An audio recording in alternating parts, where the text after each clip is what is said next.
Selamat pagi, perkenalkan nama saya Juliana Francisca Burtasoid, NIM 210301076, Prodi Pendidikan Bahasa dan Sastra Indonesia, Fakultas Keguruan dan Ilmu Pendidikan. Mata kuliah Belajar dan Pembelajaran. Dosen pengampu Asisten Profesor Dr. Teti Kumalasari, MSc. Bab 1. Hakikat belajar dan pembelajaran. Yang pertama, belajar adalah perubahan dari mengetahui menjadi memahami. Belajar tentang program yang kita pelajari. Bagaimanakah Anda menerapkan cara belajar Anda dari memahami menjadi mengimplementasikan program studi Anda? Yang kedua, pembelajaran adalah bagaimana mengembangkan pembelajaran yang sudah pernah kita pelajari. Coba Anda kembangkan mata kuliah program studi Anda menjadi pembelajaran yang lebih kreatif dan memotivasi cara belajar Anda.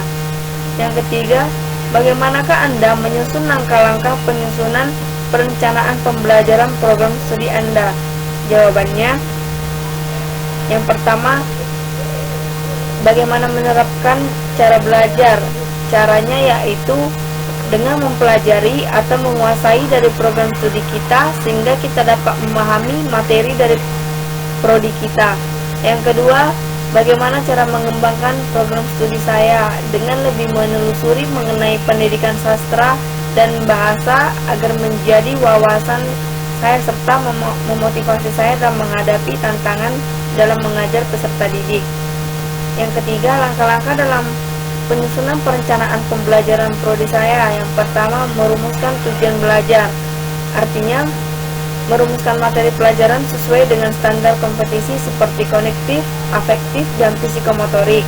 Yang kedua, memilih pengalaman belajar. Artinya bukan hanya menulis, membaca, dan menghafal, akan tetapi siswa didorong untuk lebih aktif dalam proses pembelajaran yang sedang berlangsung. Yang ketiga, menentukan orang-orang yang terlibat dalam proses belajar.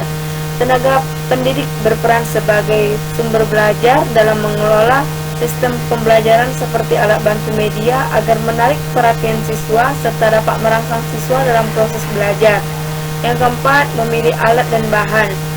Keragaman kemampuan intelektual siswa, jumlah dan keragaman tujuan pembelajaran khusus yang harus dicapai siswa, dan memiliki fasilitas fisik yang tersedia. Bab 2.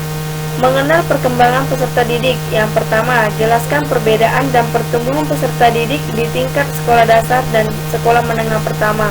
Yang kedua, Anda sebagai calon guru, bagaimanakah Anda memotivasi peserta didik agar tetap termotivasi belajarnya di masa depan anak tersebut. Yang ketiga, jelaskan prinsip perkembangan peserta didik. Yang keempat, jelaskan dan berikan contoh dari teori belajar pada peserta didik. Yang kelima, jelaskan bagaimana mengaplikasikan teori belajar di depan kelas.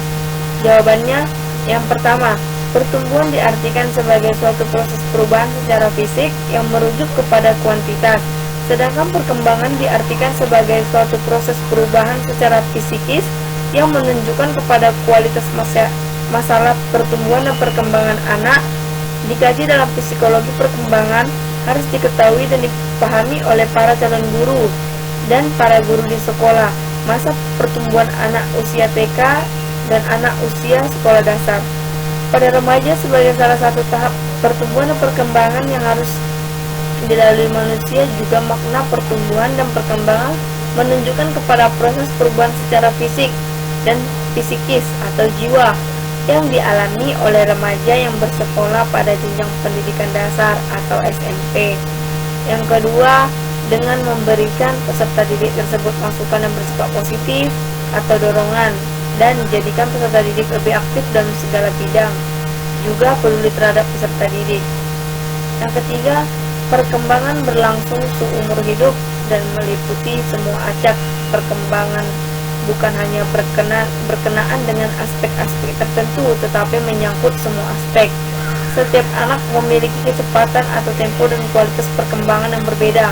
Perkembangan secara relatif beraturan mengikuti pola-pola tertentu. Perkembangan berlangsung secara berangsur-angsur sedikit demi sedikit. Perkembangan berlangsung dari kemampuan yang bersifat umum menuju ke yang lebih khusus, mengikuti proses diferensiasi dan integrasi. Yang keempat, teori-teori belajar. Yang pertama, teori behavioral. yaitu salah satu pendekatan di dalam psikologi pendidikan yang didasari keyakinan bahwa anak dapat dibentuk sesuai dengan apa yang diinginkan oleh orang yang membentuknya.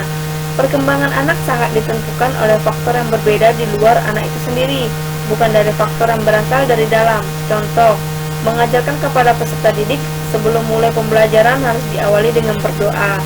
Yang kedua, teori kognitif merupakan salah satu aspek penting dari perkembangan peserta didik yang berkaitan menentukan keberhasilan mereka di sekolah. Guru sebagai tenaga kependidikan yang bertanggung jawab melaksanakan interaksi edukasi di dalam kelas perlu memiliki pemahaman yang mendalam tentang perkembangan kognitif peserta didik.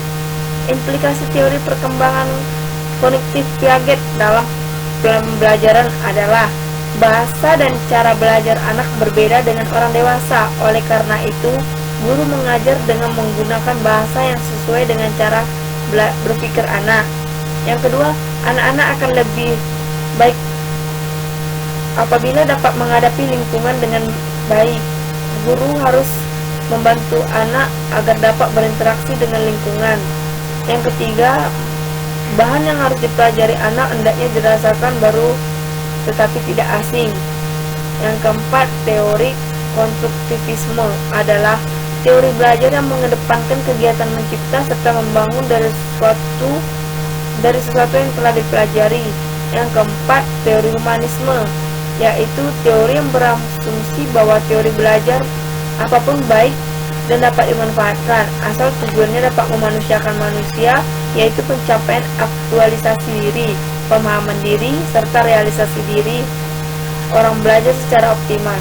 Peran guru hanya berperan sebagai fasilitator dan pembimbing.